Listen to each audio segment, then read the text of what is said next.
processions still keep approaching. This Epiphany hymn, as with gladness, men of old, added to this event as we still sit within the Epiphany period, and it is one that many throughout the United States who hold the Christian faith will know well.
The medley of hymns continues as Elon Musk casts his eyes around what is a remarkable building.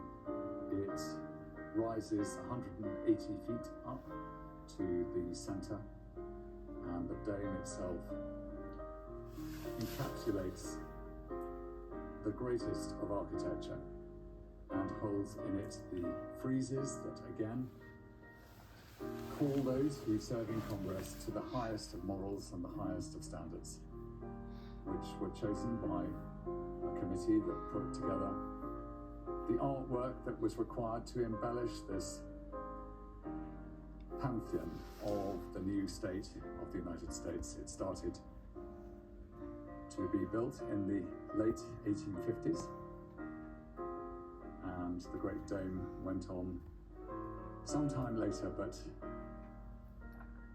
acts as a crown of democracy over this great building. At its top is liberty herself, holding a sword, spear, and wreath. And around the feet of that great statue that stands above Washington is the motto, A Pluribus Unum, out of many, one.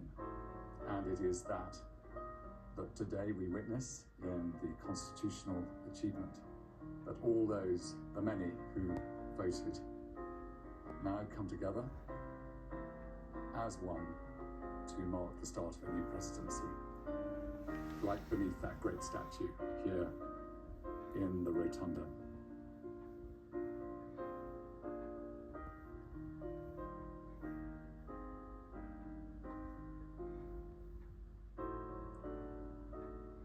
The music, How Great Thou Art, coming to its end. As down in the crypt, representatives of the families and also those who play their part in supporting the future First Lady process towards the Rotunda. Also, Lucia Vance, who will witness her husband becoming Vice President of the United States. And again, one of the presidential aides de camp, acting as escort to the future First Lady.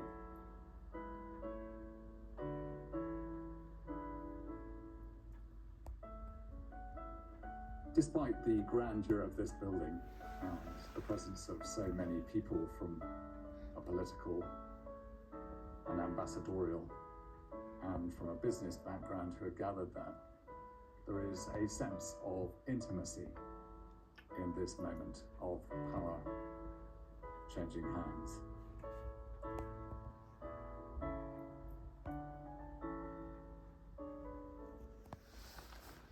After the inauguration, President-elect Trump will give the first of his speeches to lay out the intentions of his 47th Ladies and presidency. gentlemen, performing O America, please welcome the Armed Forces Chorus and America's tenor, Christopher D. Macchio.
And through the crypt now, the President of the United States and the Vice President.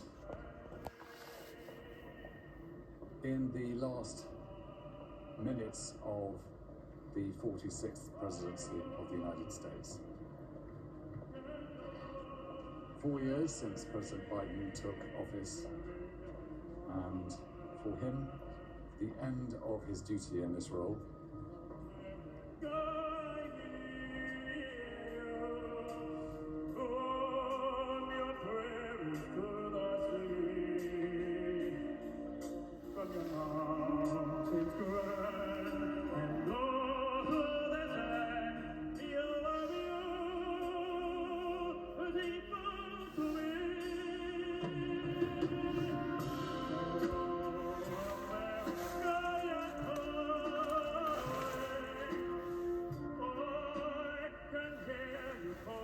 And the Vice President-elect escorted through, and shortly these processions will reappear before us in the rotunda above this crypt.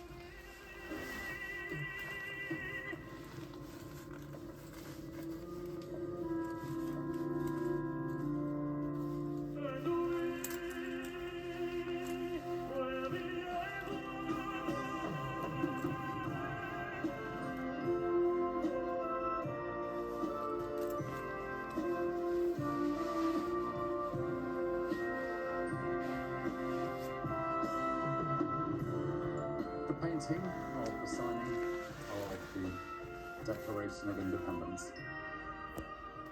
Again, a reminder of the constitutional elements we're seeing here, as very shortly through the crypt will walk President-elect Donald J. Trump.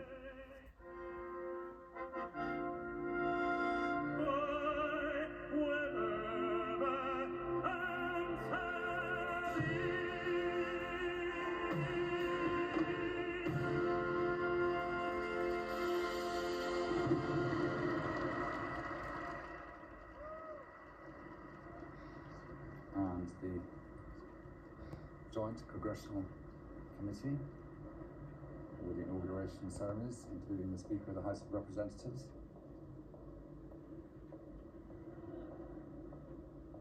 This constitutional responsibility has rested upon this group, not least at the back on the right there, Senator Amy Klobuchar. Honorable Jackie Barber, the Clerk of the House of Representatives, the Honorable Kevin F. McCumber, Mr. John Bessler, Mrs. Kelly Johnson, Mrs. Iris Weinshaw Schumer, and Mrs. Jennifer Scalise.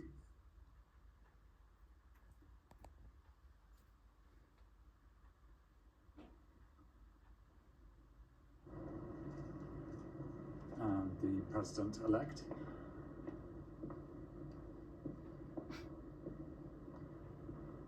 A walk he will remember from his inauguration in 2017. Moments before assuming executive power of the most powerful nation in the world.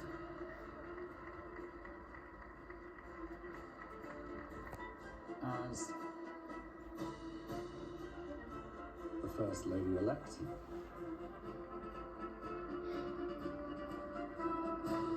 will take her place, ready to greet her husband when he comes in here, and beside her son Baron. She will probably hold the two Bibles again, as she did in 2017. The Bible that was given to her husband by his mother, and the one that was used by Abraham Lincoln when he made his oath to be president.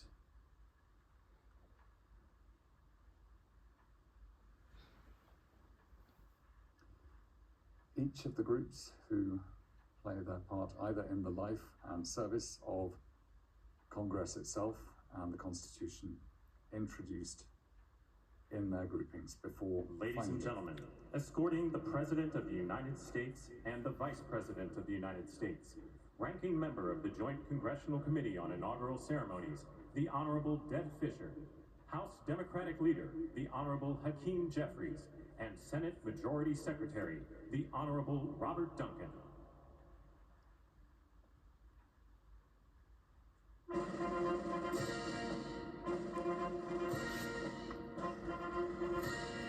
And ruffles and flourishes for the chief. Ladies and gentlemen, the President of the United States, the Honorable Joseph R. Biden Jr., and Vice President of the United States, the Honorable Kamala Devi Harris.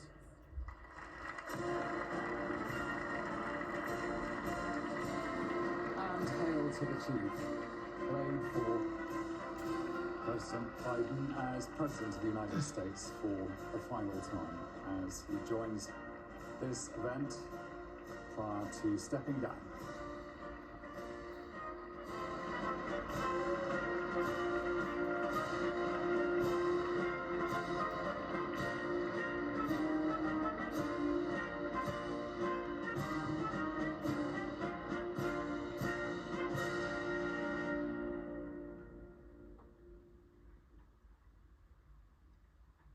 Ladies and gentlemen, escorting the Vice President-elect, the Executive Director for the Joint Congressional Committee on Inaugural Ceremonies, Mr. Michael Wagner, Senate Deputy Sergeant-at-Arms and Doorkeeper, Jason Bell, and House Deputy Sergeant-at-Arms, Mr. Sean Keating.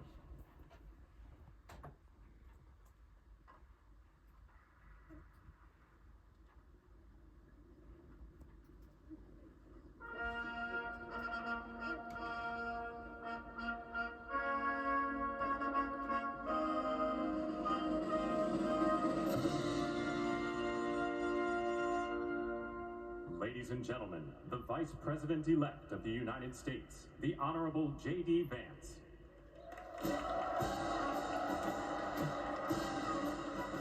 An amazing moment for J.D. Vance as he comes in. Yes, there are time to see people who he will know very well, but knowing that he has a role to perform shortly as he makes his oath, he will be guided through that by one of the Supreme Court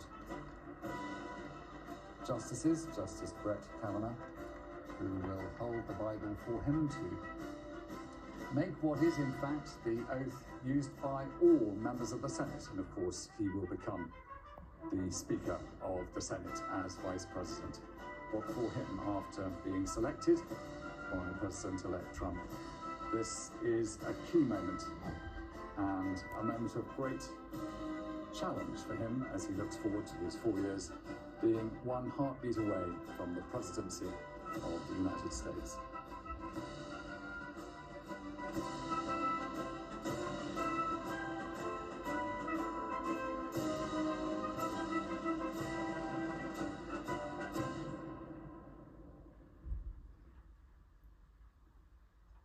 Ladies and gentlemen, escorting the President-elect, the Staff Director for the Joint Congressional Committee on Inaugural Ceremonies, Elizabeth Farah, House Sergeant-at-Arms, the Honorable William P. McFarland, Senate Sergeant-at-Arms and Doorkeeper, the Honorable Jennifer A. Hemingway, Senate Majority Leader, the Honorable John Thune, and the Joint Congressional Committee on Inaugural Ceremonies, House Democratic Leader, the Honorable Hakeem Jeffries, House Majority Leader, the Honorable Steve Scalise, Speaker of the House of Representatives, the Honorable Mike Johnson, Senate Democratic Leader, the Honorable Charles E. Schumer, Ranking Member of the Joint Congressional Committee on Inaugural Ceremonies, the Honorable Deb Fischer, and Chairwoman of the Joint Congressional Committee on Inaugural Ceremonies, the Honorable Amy Klobuchar.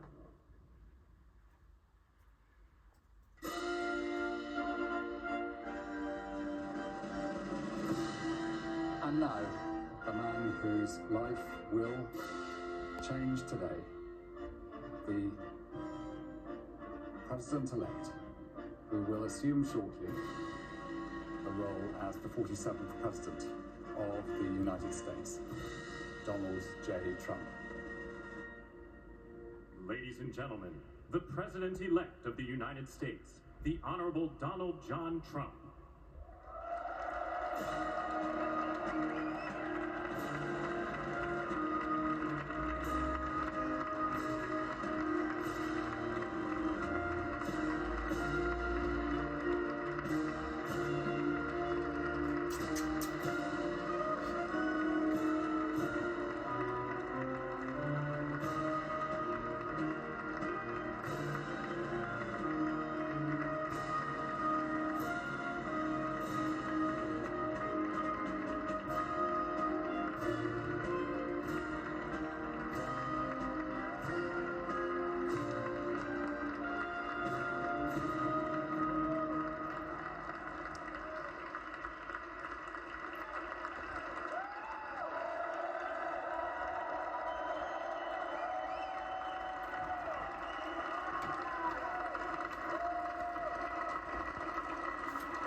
We're witnessing all the others in Emancipation Hall who have gathered to witness this event in the Rotunda. Ladies and gentlemen, please be seated.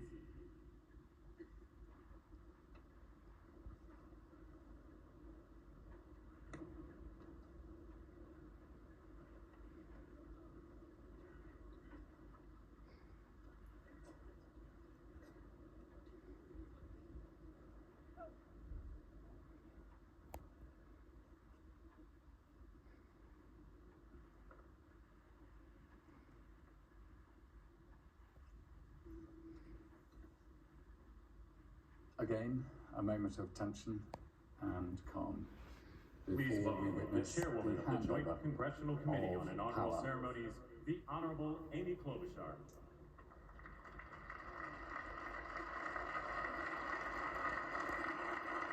Good morning, everyone. Welcome to the 60th presidential inauguration. Today, President-elect Trump and Vice President-elect Vance will take their oaths of office, and we will witness the peaceful transfer of power at the heart of our democracy.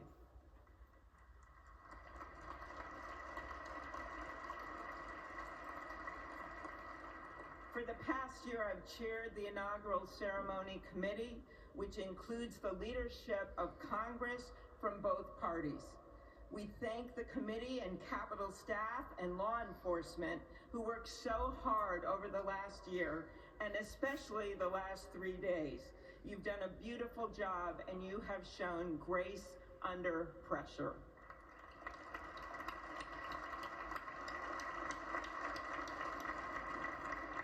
Our theme this year is our enduring democracy. The presence of so many presidents and vice presidents here today is truly a testament to that endurance. We welcome President Biden and Dr. Biden. We welcome Vice President Harris and Doug Emhoff, President Obama, President Clinton and Secretary Clinton, President Bush and Laura Bush, Vice President Pence, Vice President Quayle and Marilyn Quayle. The justices of the United States Supreme Court are with us, all 9 of them, I counted, and of course, the Trump and Vance families. This ceremony marks what will soon be 250 years of our democracy. It is the moment when leaders elevated by the will of the people promise to be faithful to our Constitution, to cherish and defend it. It is the moment when they become, as we all should be, the guardians of our country. Through war and peace, through adversity and prosperity, we hold this inauguration every 4 years, and today it falls on Martin Luther King Day, a further reminder that we must strive to uphold the values enshrined in our Constitution, the freedoms, the liberties, and, as is inscribed on the entrance of the United States Supreme Court, equal justice under law.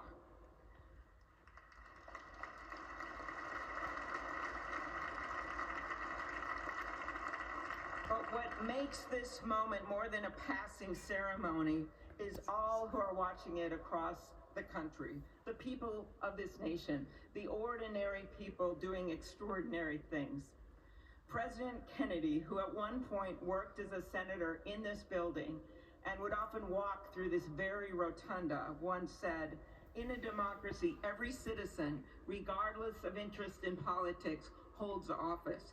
Every one of us is in a position of responsibility." With that responsibility of citizenship comes an obligation not to seek out malice, as President Lincoln once reminded us, but to view others with a generosity of spirit, despite our differences.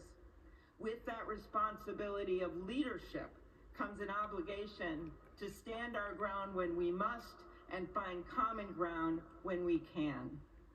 With everything swirling around us, the hot mess of division, it is on all of us, to quote an incredible songwriter who just happened to be born in my state, to ensure that our nation's democracy is our shelter from the storm. There's a reason this ceremony takes place at the Capitol. In other countries, it might be in a presidential palace or a gilded executive office building. Here it is traditionally held at the Capitol, the People's House. It is a fitting reminder of the system of checks and balances that is the very foundation of our government. 3 equal branches of government. That is how, for nearly 250 years, our great American experiment, grounded in the rule of law, has endured. So, as we inaugurate a new president and vice president, let us remember that the power of those in this room comes from the people. The construction workers who build our country, the teachers and healthcare workers who nurture us, the troops defending our freedoms, and yes, the firefighters in Los Angeles putting themselves on the line for us.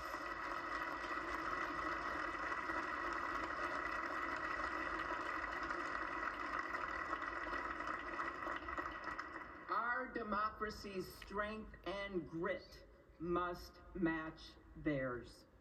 May God bless our nation. Thank you.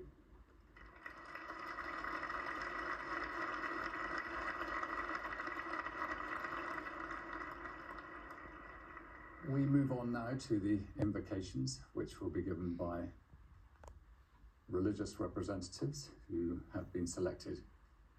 And first of all, an introduction. Good afternoon. Endurance through the years is the ultimate test. To persevere through time is the truest measure of an idea, an institution, and a nation. Our founders wrote the Constitution so that America could withstand all the twists and turns of time. They wrote it to guide us and to preserve forever our right of life, liberty, and the pursuit of happiness. But as much as the truths and principles enshrined in our Constitution remain the same, our democracy promises the American people the power to change, to chart their own destiny. That's the beauty. That is the importance of democracy. It allows the endurance, the permanence of a nation through change. It allows nations like our United States both to avoid the obstacles and to seize the opportunities God has placed before us, all while staying true to our founding principles. Today is our country's 60th inauguration ceremony. Like all the others before it, it is a celebration of our right to set our uniquely American course.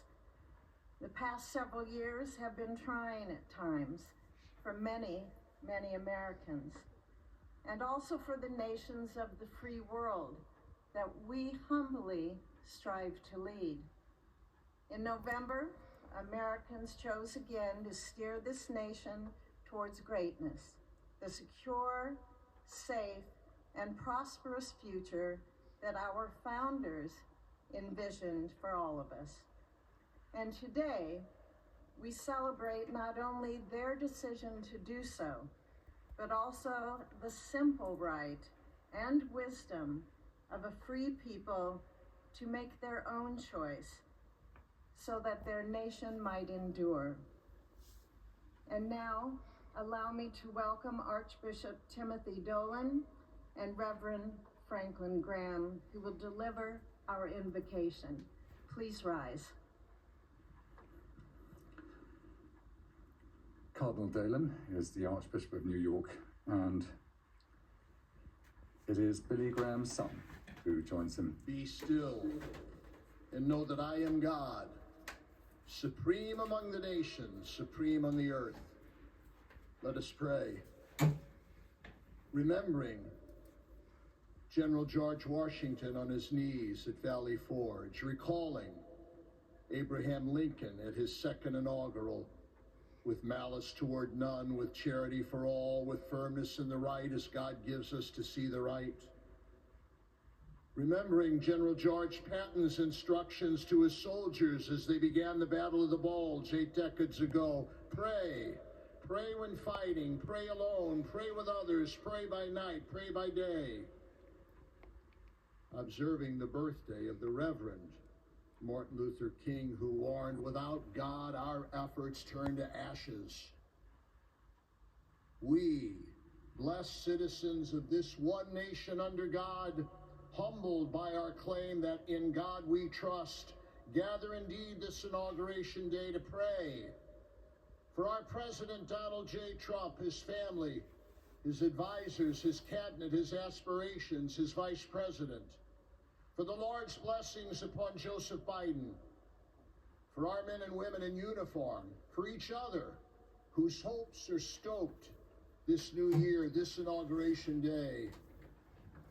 We cannot err in relying upon that prayer from the Bible, upon which our president will soon place his hand in oath, as we make our own the supplications of King Solomon for wisdom as he began his governance. God of our fathers, in your wisdom you set man to govern your creatures, to govern in holiness and justice, to render justice with integrity. Give our leader wisdom, for he is your servant, aware of his own weakness and brevity of life. If wisdom which comes not from you be not with him, he shall be held in no esteem. Send wisdom from heavens, that she may be with him, that he may know your designs. Please, God, bless America. Please, mend her every flaw. You are the God in whom we trust, who lives and reigns forever and ever. Amen.